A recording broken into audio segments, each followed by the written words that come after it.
ये जातीय उन्माद फैलाने वाले व्यक्ति को मैं बता देना चाहता हूँ कि टिकट तो शायद इन्हें कोई पार्टी दे दे या ना दे दे, वो तो पार्टी वाले जाने, लेकिन इन्हें याद करना चाहिए कि अपने ही जातीय बाहुल्य क्षेत्र से इनकी जमानत जब्त होती है। तो ये आदमी को समझना चाहिए कि इनका अब समय समाप्त हो गया। ऐसे लोगों को समाज में लोग नहीं देखना चाहते। ये एक गिरोह चलाते हैं और अच्छा होगा कि उस गिरोह को ये एक नाटक कंपनी में परिवर्तित कर दें। ये नाटक करना बंद कर दें। किसी पे कोई किसी तरह का इनके कहने से इनके शुभचिंतकों को चाहिए कि अब ये जेल के पीछे तो बहुत दिन रहा है, लेकिन ये मानसिक रूप से विक्षुब्ध लगते हैं मुझे।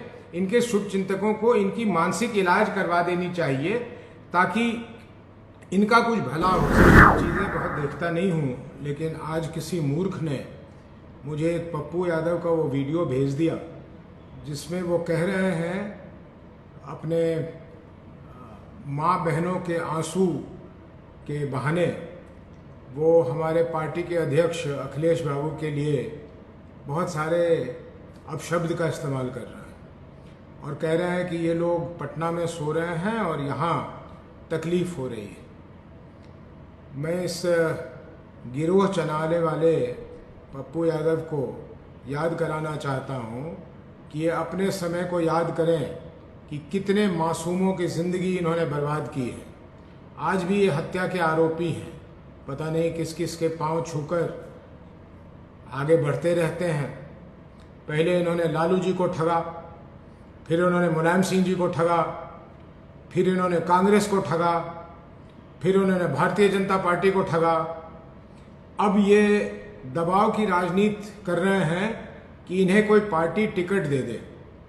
ये जातीय उन्माद फैलाने वाले व्यक्ति को मैं बता देना चाहता हूँ कि टिकट तो शायद इन्हें कोई पार्टी दे दे या ना दे दे, वो तो पार्टी वाले जाने, लेकिन इन्हें याद करना चाहिए कि अपने ही जातीय बाहुल्य क्षेत्र से इनकी जमानत जब्त होती है। इसलिए टिकट देना भले पार्टी का काम हो सकता है, वोट देना तो लोगों का ही काम है। अभी थोड़े दिन पहले ये पूर्णिया गए थे, वहाँ कुछ कहा है कि ये पूर्णिया से चुनाव लड़ेगा। अरे भाई, कोई कहीं से चुनाव लड़ सकता है, इसमें इतनी बड़ी घोषणा करने की ज़रूरत नहीं होती। और जिस दिन से ये कह के आए हैं, पूर्णिया में लोगों को तरह तरह की आशंकाएं उनके मन में आ रही है, वो तकलीफ में घूम रहे हैं।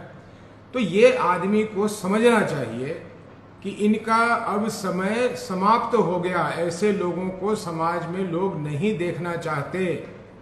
इनकी पत्नी आदरणीय रंजीत रंजन जी हमारे दल से राज्यसभा में सांसद हैं। पता नहीं ये व्यक्ति अपने समझदार पत्नी की भी बात सुनते हैं या नहीं। ये विचित्र चीज़ें बोलते रहते हैं और विचित्र चीज़ों को सोचते हैं कि लोग बहुत ध्यान से सुन रहे हैं इनकी बातों को। ये एक गिरोह चलाते हैं और अच्छा होगा कि उस गिरोह को ये एक नाटक कंपनी में परिवर्तित कर दें। ये नाटक करना बंद कर दें। किसी पे कोई किसी तरह का इनके कहने से न प्रभाव पड़ रहा है, न कुछ हो रहा है। और जहां जाते हैं, एक अभी दुर्घटना हुई, उसका इन्होंने एक नया रंग दे दिया कि ये साजिश है। साहब, दुर्घटना में एक परिवार खत्म हो गया। उसके लिए अच्छी बातें करने से उसकी करने के बजाय आप कह रहे हैं कि ये साजिश के तहत ये हो गया, साजिश के तहत रोड एक्सीडेंट हो गया। मैंने कुछ भी कहीं भी जो मन में आता है बोलते हैं। और इनके शुभचिंतकों को चाहिए कि अब ये जेल के पीछे तो बहुत दिन रहा है, लेकिन ये मानसिक रूप से विक्षुब्ध लगते हैं मुझे। इनके शुभचिंतकों को इनकी मानसिक इलाज करवा देनी चाहिए ताकि इनका कुछ भला हो सके। और उनसे कह दें कि ऐसी अपशब्द का इस्तेमाल अगर करेंगे तो शब्द का प्रयोग करना तो हम लोगों को भी आता है, तो ये अच्छी बात नहीं है। समाज में इस तरह से नहीं होता। और अगर अपने आप को ये किसी भी तरह का किसी भी स्तर का नेता कहते हैं तो नेता वाला भाषण इस्तेमाल करें, गाली गलौज से परहेज करें। बहुत धन्यवाद आपका।